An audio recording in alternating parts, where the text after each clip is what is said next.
Hello, everyone, and welcome to our Monday Minute, and welcome to the month of October. October is a pretty special month. My birthday is in October. We're not here today to talk about my birthday. We are, however, here to talk about a lot of changes that go into effect every year in October. On October 1st, any changes that were related to the hospice final rule will go into effect, including all changes to the payment and reimbursement, which was increased 3.8%.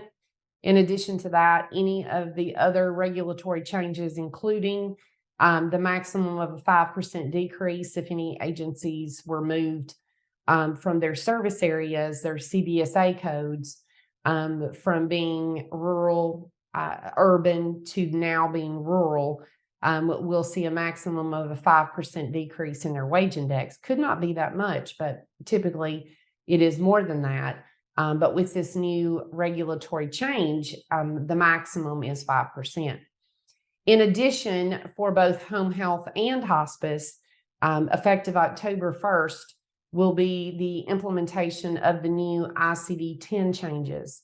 There are tons of ICD-10 changes, as we addressed in a free coding webinar that we did recently, myself in conjunction with our our director of coding and OASIS review, Robbie James. The access to that free webinar can be found at a link within this minute. In addition to the changes that will go into effect October 1st as a change for ICD-10, also remember that the January 1st implementation of the home health rule does include a ton of changes to the diagnosis codes that pertain to the calculation of the PDGM calculated HIPS code for payment. They have added some new diagnoses to the acceptable primary diagnosis for PDGM, but the most significant changes have come with the regrouping or reclassifying of secondary diagnosis categories for the low and high comorbidity adjustment.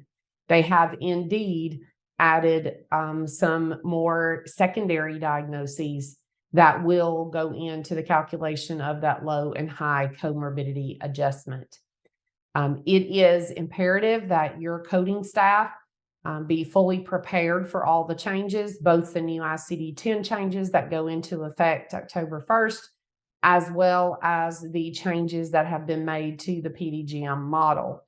Understanding that even with the PDGM changes, that will go into effect for home health, there will be changes to the LUPA thresholds that coincide to the case mix groups.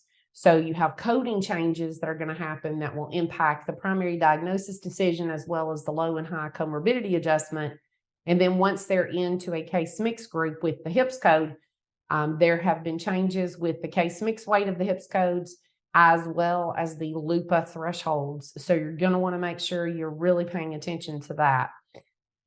We want to thank you for participating today, and we want more than anything for all of you who are in the state of Florida to know that Healthcare Provider Solutions has been praying for you since the beginning of this hurricane and continue to do so. We hope that you all are safe. And if there's anything that HPS can do for you, please don't hesitate to let us know. There are still some upcoming state and national association meetings that are happening throughout the nation. I would like to specifically invite you to register for, if you have not already done so, the National Association for Home Care and Hospice Annual Conference that will be held this year in St. Louis, October 23rd through the 25th. We will provide a link in this minute to the registration for that conference as well. It's always proved to be a huge conference in the sense of all of the educational opportunities that are available.